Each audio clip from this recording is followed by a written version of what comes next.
Welcome to the Empowered Serenity Podcast. I'm Brent Peak, a licensed professional counselor and therapeutic coach.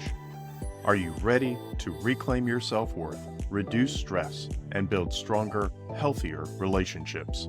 Then you've come to the right place. Each week, we'll dive into practical strategies and heartfelt insights designed to help you cultivate inner peace and live a more empowered, balanced life.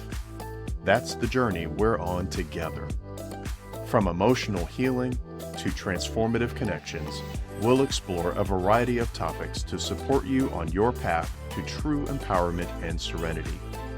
Join me on this journey to deep emotional healing and discover the peace and strength within you.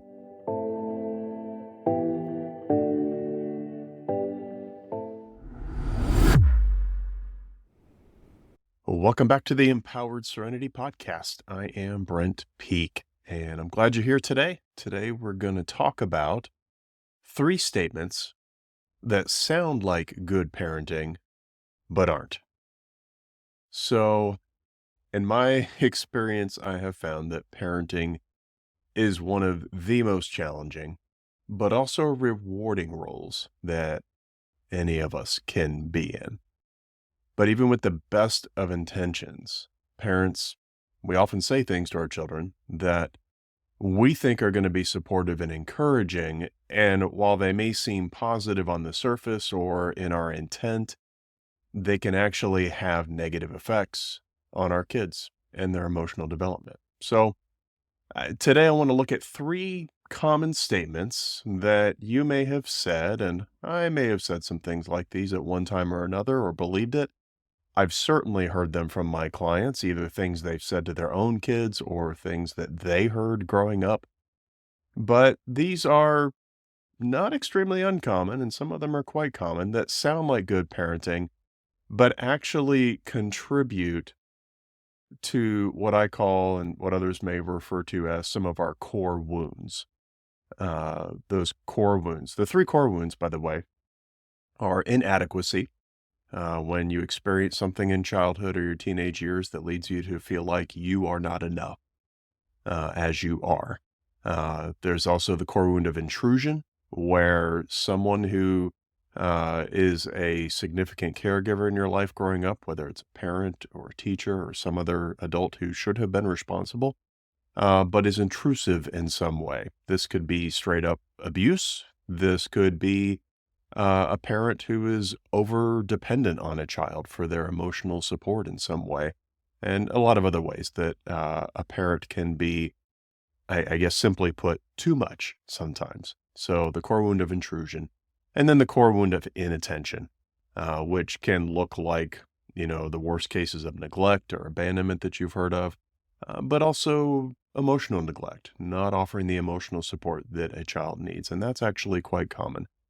What I have found in these core wounds is that whether you experience primarily intrusion or inattention, inadequacy always goes along with it. So, because all of us deal with some degree of questioning how much we matter. Are we enough? And I think every single one of us struggles with that to some degree in our life. So those are the 3 core wounds, by the way.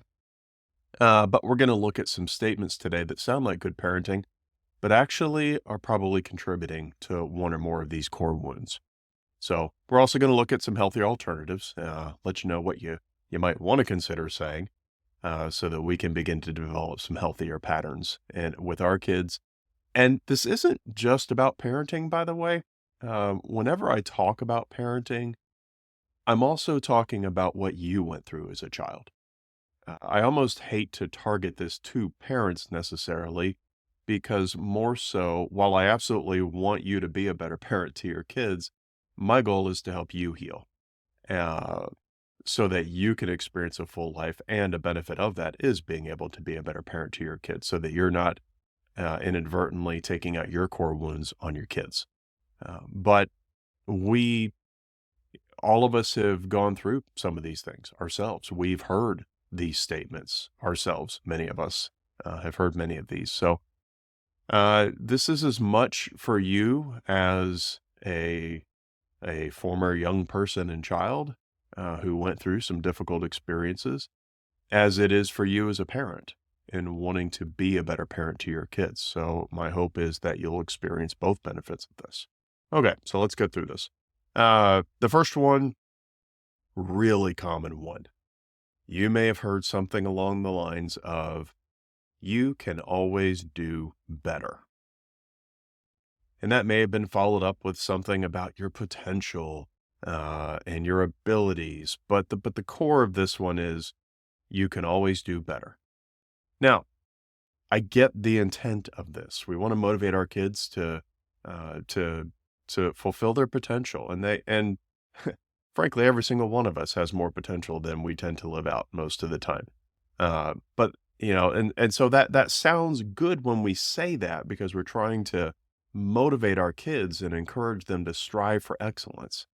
Uh, but there's a hidden harm here that becomes less hidden over time.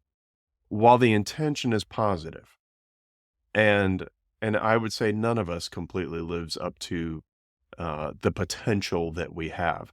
That that doesn't affect who we are at our core value and worth. And this kind of a statement, you can always do better, can easily end up creating a core wound of inadequacy. Because whether we reflect it explicitly like this or not, when we hear you can always do better, then we might interpret that, and our kids may interpret that as, you're never good enough. If I can always do better, then I'm never good enough. But we don't want our kids to take that message home. So we have to find another way to say this. But over time, this implies that our kids' efforts are never enough, and that they have to constantly look for what they need to adjust and improve on in order to gain approval. And I think you can easily see how this would lead to feelings of worthlessness, a persistent fear of failure. Our kids might implicitly interpret this as, I'll never be good enough. And that can lead to uh, fear, shame, anxiety, lack of self worth, lack of self esteem. So we have to recognize and celebrate the effort and progress that our kids made. Now, I am not talking about everybody gets a participation award here, although I'm okay with that. Uh, but I'm not talking about equalizing everybody here in their achievements. But we have to recognize the effort and progress our kids make rather than focusing solely on the end results. We have to understand that perfection is not the goal, that growth and learning are. You don't want to end up teaching your kids that life is either pass or fail. If it's not an A, it might as well be an F. And frankly, some of you may have heard something like that growing up. It's crucial that we shift from that outcome-oriented mindset to a process-oriented one. That means we value the steps our kids take, because our kids are always growing and learning. It's always a progression. And I hope that's the same for you too. And so every step of the way, there are challenges to overcome, there are things to learn, and we should celebrate all of that. The personal improvements that our kids make along the way, and that you make along the way as a parent. I hope you as a parent realize you haven't arrived, and that there's a lot for you to learn as well.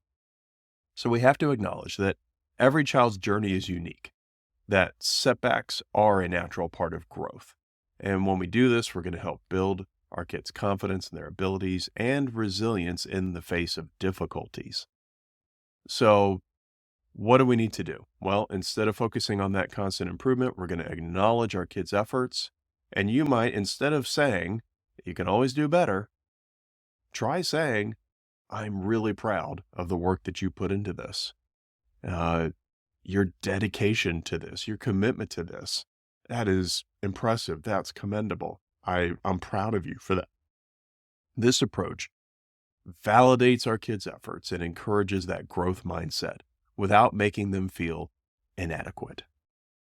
So, the first statement that sounds like good parenting, but in my opinion actually isn't, is you can always do better. The second one, and this one gets, well, frankly, this one gets a little more insidious. Uh, praising your child for their emotional support of you, saying something like this: "You're my rock. I don't know what I'd do without you." I've heard that from my clients. Either they've said it to their kids, or more often, they've heard it from their parents. Why does this sound good? Well, it's often used. When it's used, it's meant to express appreciation, love. You're showing that your child is significant to you and a valued part of the family, and I get that. But the hidden harm here is that this reflects a parent who is relying on a child or a teenager for the emotional support that that adult needs to be finding from another adult. The way this comes up the most often in with the clients that I work with would be, let's say that parents are going through a divorce or after the divorce, and one parent becomes too emotionally dependent on a child. Or maybe a parent has not been dealing with their own mental health issues, depression, uh, bipolar disorder, anxiety, and they become too emotionally dependent on their child. What ends up happening for the child is that it forces them into an adult role, making that child feel responsible for the parent's emotional stability. And this is a core wound of intrusion right here, leading that child to feel like they don't have a right to personal boundaries, that their duty is to take care of other people's emotional well-being, and often at the expense of their own. In terms of codependence and other models of development that are out there, this would be called enmeshment, where an adult benefits from the relationship at the child's expense. And I realize that sounds harsh, and frankly, it's meant to be. You as a parent are harming your child when you put them in the position of caring for your emotions, of being responsible for your emotions.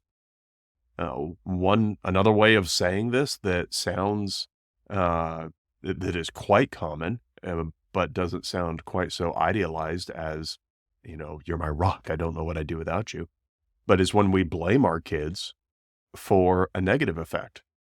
"You make me so angry. You're making me so sad right now." No, that is you being irresponsible with your emotions. That is not your child making you feel a certain way, which, by the way, I think you just need to drop the word make and any emotion from your vocabulary, whether you're talking about your kids, your partner, spouse, any other family member, friend, whoever. But with our kids, what they end up learning is I don't get to have boundaries, and it's my obligation to take care of other people. I'm responsible for my parents' emotional well being. That can absolutely lead to anxiety, an overwhelming sense of guilt or duty when they don't take care of their own needs. So, what's the mindset shift that you need to have here with your own kids? Well, recognize the importance of maintaining healthy emotional boundaries between you and your kids. You have to understand that while it's important to express love and appreciation to your kids, because our kids are going to do things that are going to be meaningful to us, that we're going to love and appreciate. But it's crucial to ensure that in the process of expressing our appreciation, that we're checking in to make sure that our kids are not feeling burdened with adult responsibilities. This requires a shift from viewing your child as an emotional crutch to acknowledging them as a growing individual who needs their own space and autonomy to develop independently. You don't want your kid feeling like your emotional thermostat or an emotional appendage to you.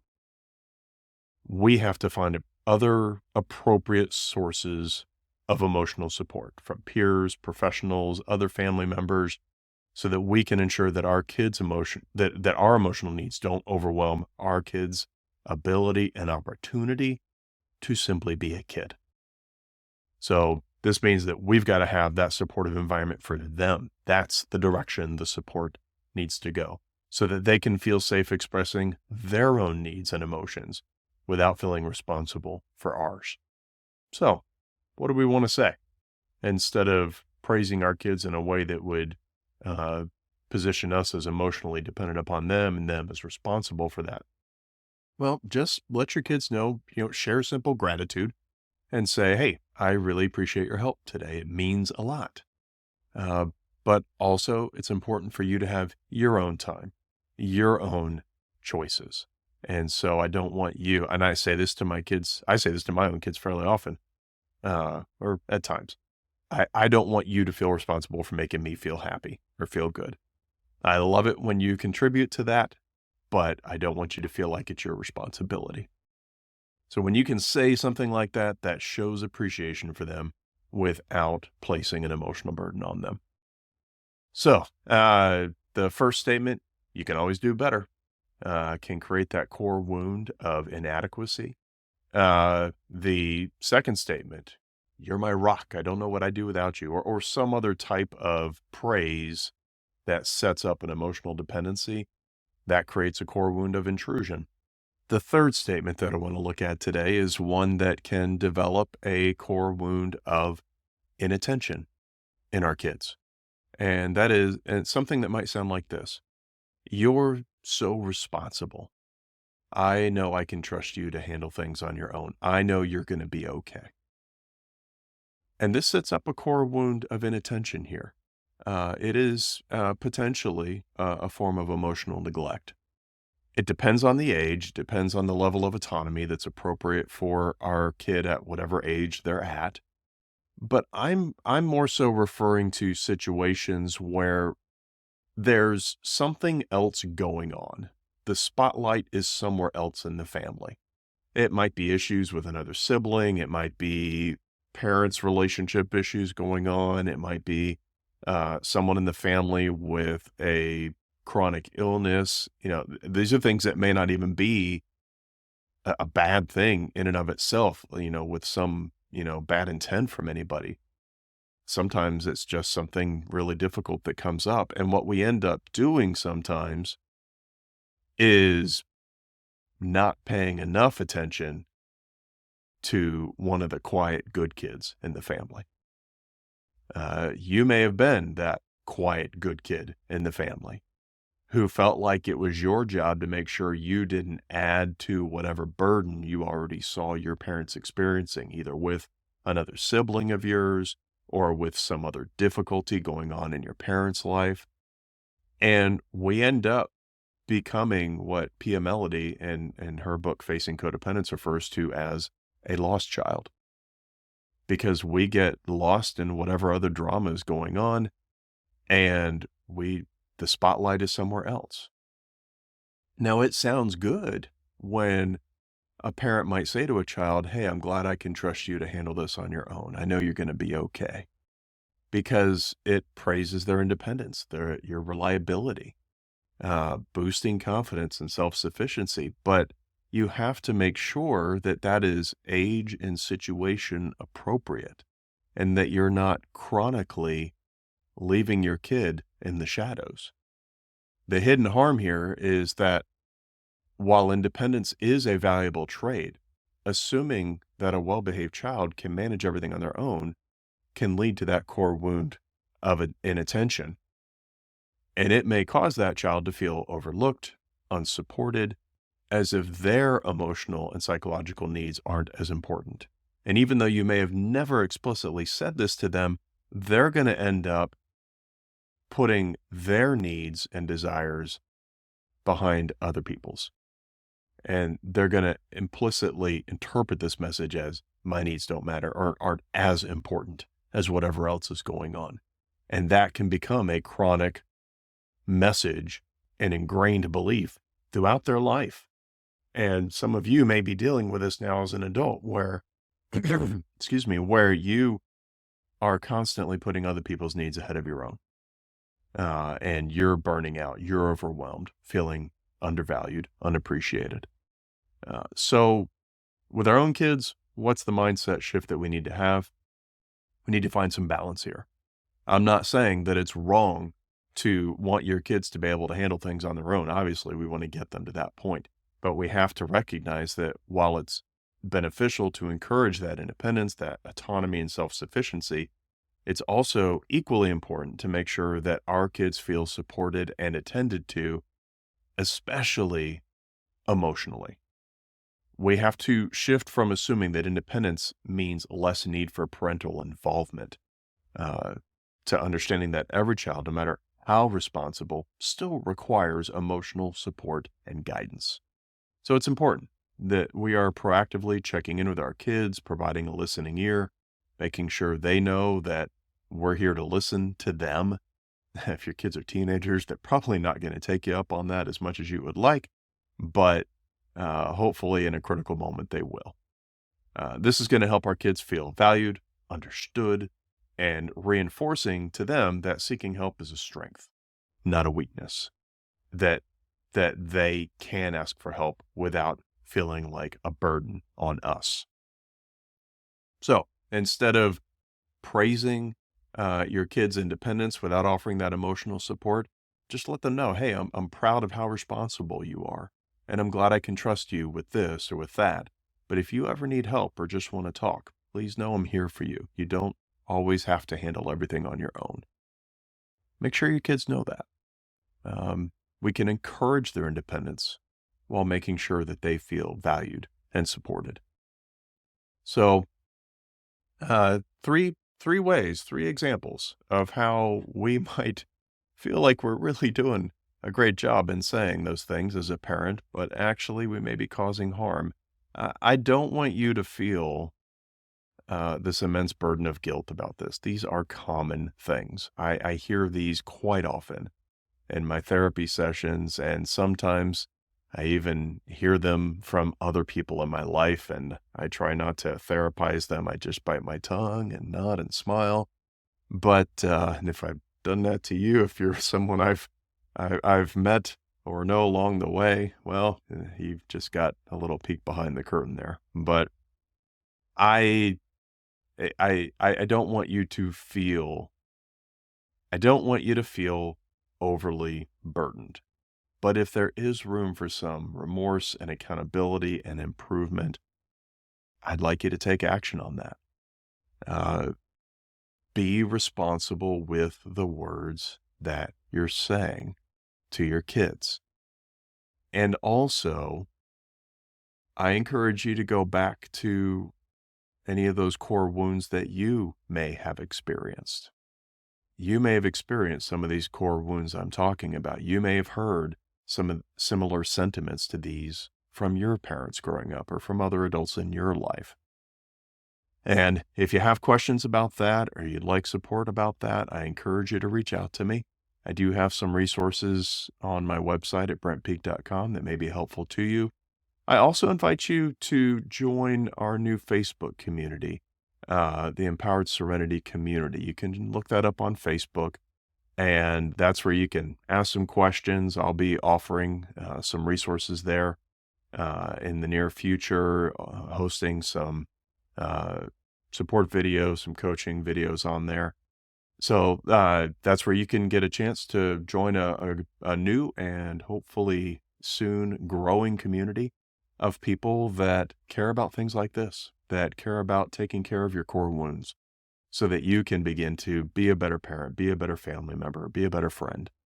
There is always room for improvement, but you are enough the way you are, and you deserve to be valued and appreciated. So if you can identify with any of this, shoot me a message at brentpeak.com or check out the Facebook group, the Empowered Serenity Community, where I'd be happy to join in conversation with you there.